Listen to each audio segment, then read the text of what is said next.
વાગડ વિસ્તારના રાપર શહેર તેમજ ગ્રામ્ય વિસ્તારોમાં જિલ્લા ટ્રાફિક પોલીસ દ્વારા વાહન ચાલકો સામે સઘન કાર્યવાહી કરવામાં આવી હતી. Border range IG Chirag Kordia અને પૂર્વ કચ્છ પોલીસ વડા સાગર બાગમાની સૂચનાથી પૂર્વ કચ્છ જિલ્લા ટ્રાફિક પોલીસ દ્વારા આ કાર્યવાહી હાથ ધરવામાં આવી હતી. જિલ્લા ટ્રાફિક પીએસઆઈ ડીજે પ્રજાપતિ તથા સ્ટાફ દ્વારા રાપર શહેરના ગુરુકુળ રોડ, દેના બેંક ચોક, સલારી નાકા, રાપર ચિત્રોડ મેઇન રોડ, પ્રાગપર ચોકડી સહિતના વિવિધ વિસ્તારોમાં વાહન ચેકિંગ કરવામાં આવ્યું હતું.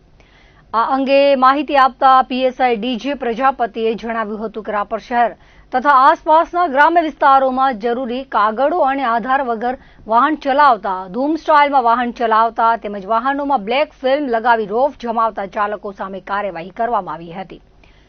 પોલીસની કાર્યવાહીમાં કુલ 18 વાહનો ડિટેઇન કરવામાં આવ્યા હતા, જ્યારે 103 એનસી કેસ કરવામાં આવ્યા હતા. ઉપરાંત સ્થળ પર વાહન ચાલકો પાસેથી રૂપિયા 50,800નો દંડ વસૂલવામાં આવ્યો હતો. આ ઉપરાંત બ્લેક ફિલ્મ લગાવીને વાહન ચલાવતા અને રોફ જમાવતા આશરે 30 જેટલા વાહન ચાલકોને ચેતવણી આપવામાં આવી હતી.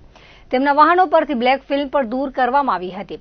જિલ્લા ટ્રાફિક પોલીસની આ સઘન કાર્યવાહીને પગલે રાપર શહેર અને આસપાસના વિસ્તારોમાં બેફામ તથા નિયમ વિરુદ્ધ વાહન ચલાવતા તત્વોમાં ફફડાટ ફેલાયો હતો.